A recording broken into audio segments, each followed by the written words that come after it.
Après un début de Wimbledon en lâchant quelques sets, Carlos Alcaraz a remis les points sur les i, comme en quart de finale face à Tommy Paul à Roland-Garros, cette fois-ci face à Cameron Norrie.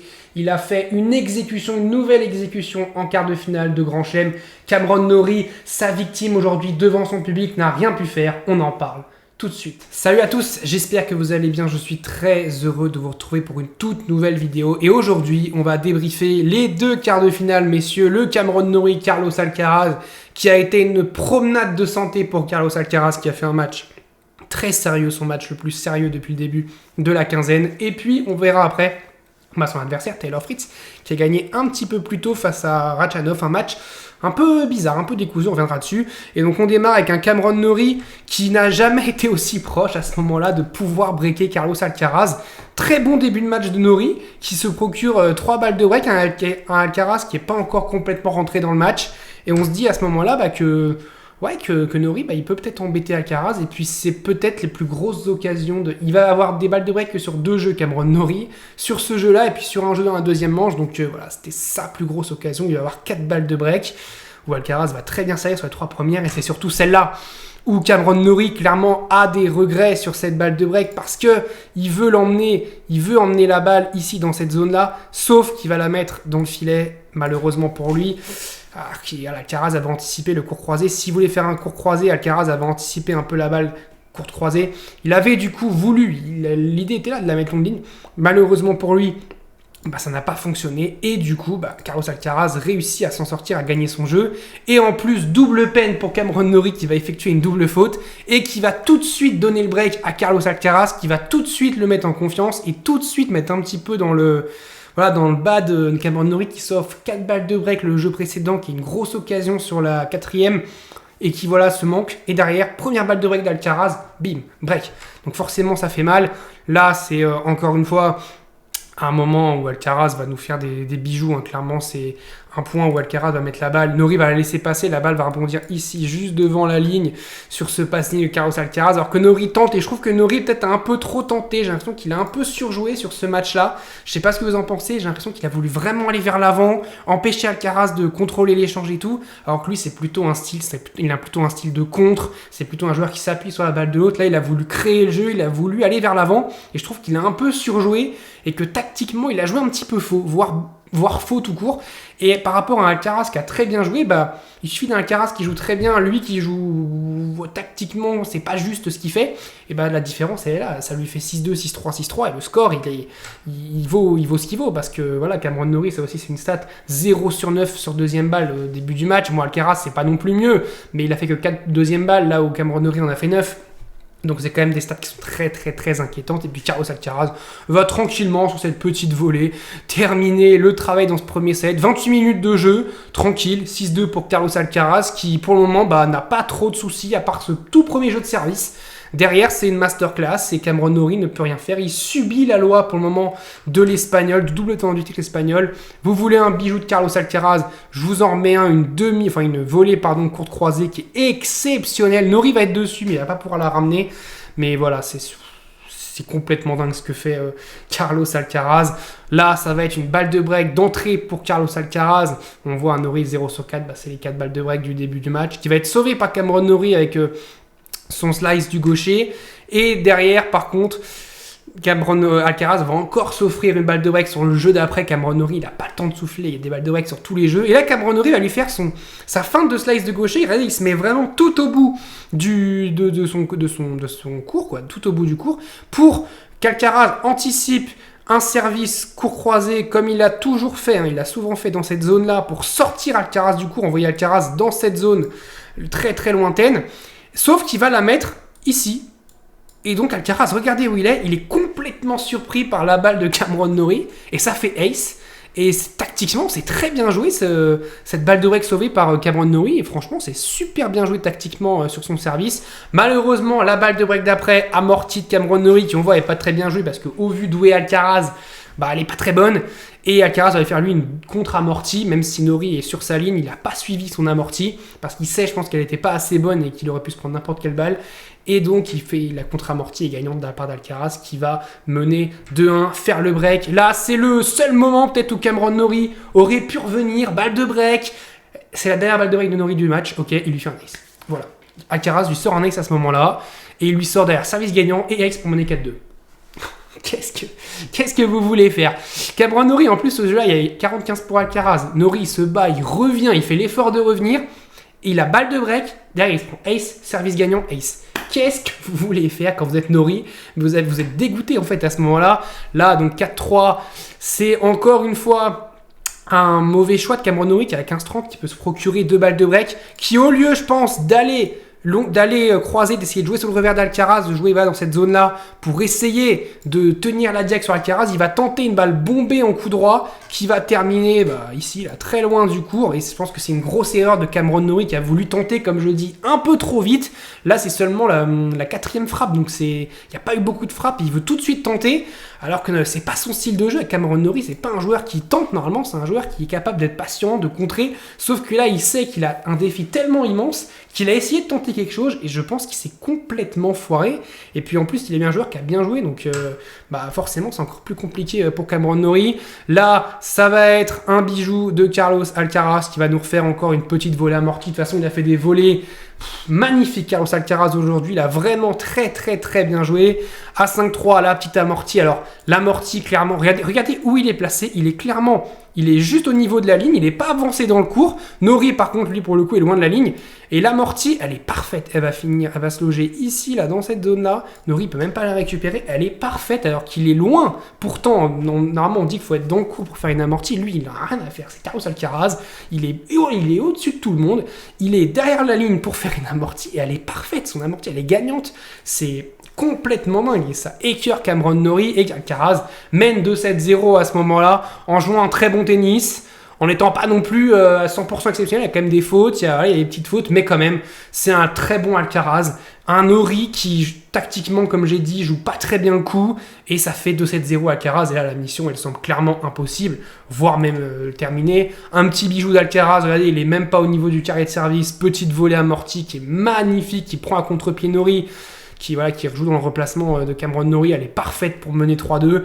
Et ensuite, le moment où il faut accélérer, là il y a monter à contre-temps de Norrie, l'idée est bonne de vouloir monter à contre-temps, même si je trouve qu'il monte un tout petit peu tard, parce qu'il se dit que sa balle est bonne, mais regardez, il est même pas arrivé à la ligne de carré de service, que la balle d'Alcaraz revient déjà avec son chip, et il va lui faire un chip court croisé qui va terminer ici, qui va être parfait, et je pense même si Cameron Norrie avait été un peu plus avancé, ça aurait été compliqué aussi d'aller la chercher. Mais là, en étant loin comme ça, il ne peut pas aller la chercher. Évidemment, Cameron Norrie, c'est très compliqué pour lui.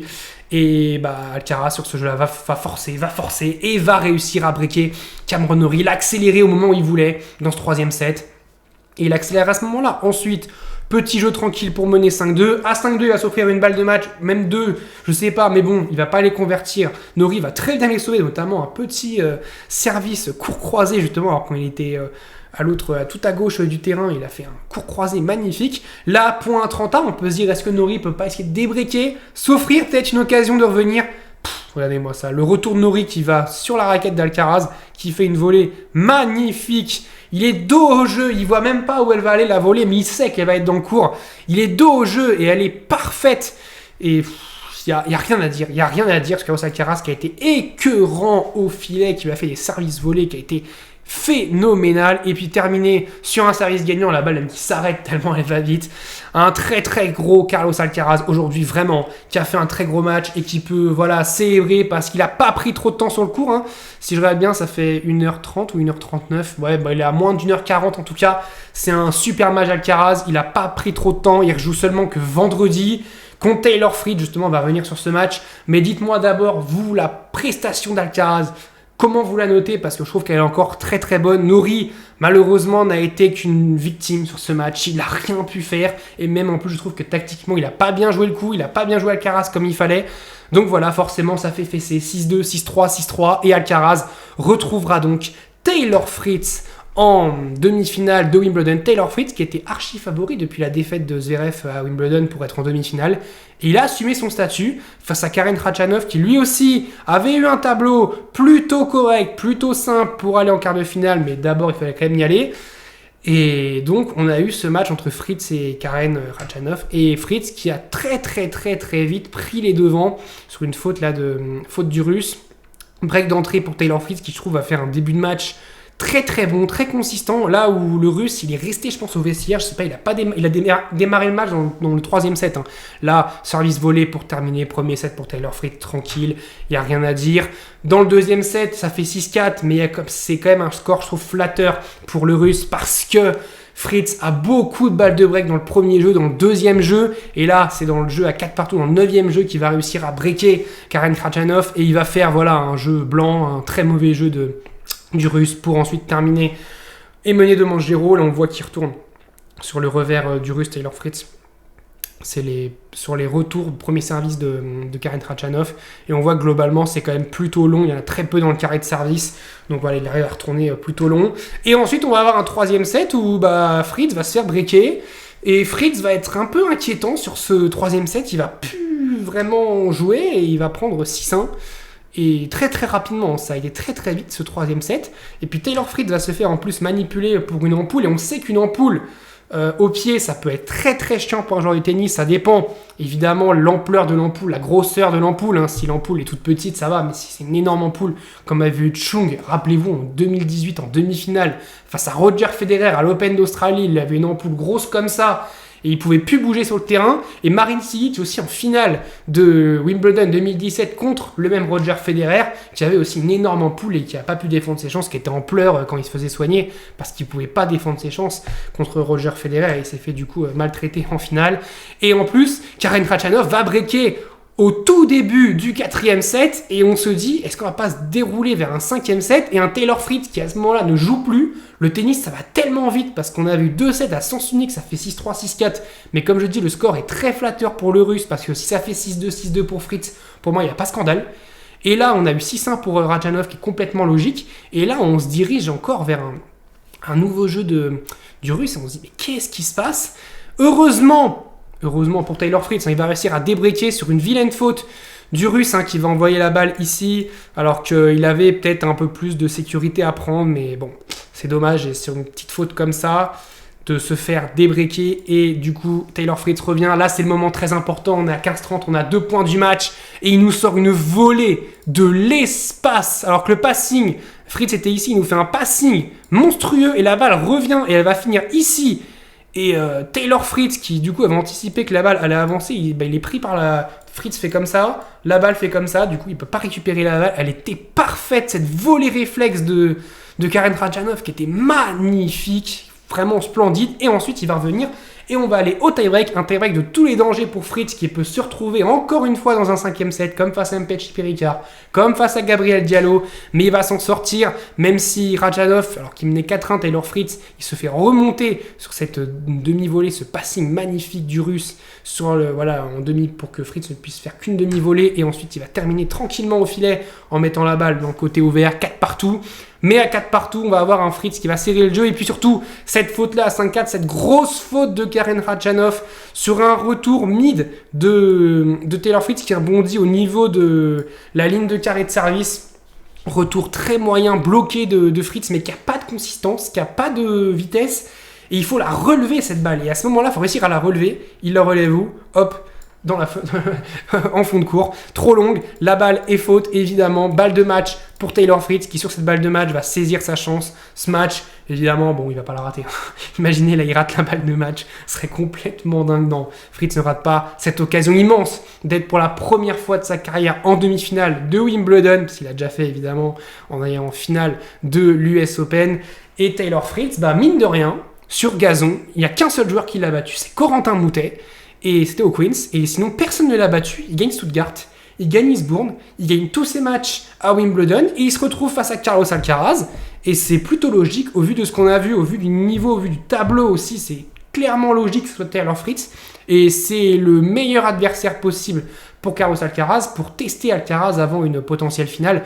Parce que là, oui, Fritz, quand même, c'est un gros morceau sur ce tournoi qui joue vraiment bien.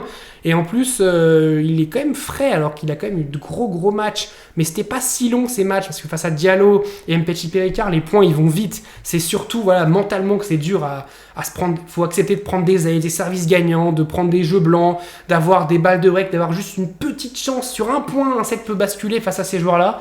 En fait, c'est juste mental au lieu du physique et c'est mentalement que ces matchs-là l'ont fatigué. Mais là, maintenant, il est vraiment frais. Il est en demi-finale. Il a 3 jours pour se préparer, pour jouer Alcaraz. C'est un défi immense qu'il attend évidemment pour Taylor Fritz qui est archi outsider sur ce match-là. Il n'y a pas de secret, mais c'est déjà une belle performance de voir Fritz en demi-finale de Wimbledon après sa défaite au premier tour à Roland-Garros, au 3e tour à l'Open d'Australie, des problèmes aux abdos en début de saison, donc on ne savait pas trop où il en était. Là, on a retrouvé le Fritz de la saison dernière qui finit top 5, le Fritz voilà, qui est dangereux et qui a peur de personne et qui va en tout cas défendre crânement sa chance face à Alcaraz.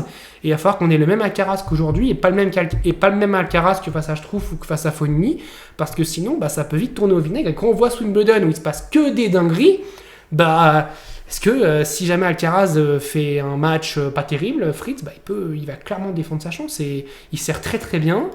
Et attention à Carlos Alcaraz, même si quand même je vois Alcaraz gagner, mais attention à Carlitos. Dites-moi vous ce que vous avez pensé de ces 2 matchs, de la perf d'Alcaraz, de la perf de Taylor Fritz, qui affrontera du coup l'Espagnol en demi-finale. N'hésitez pas à vous abonner, à liker, à commenter si la vidéo vous a plu.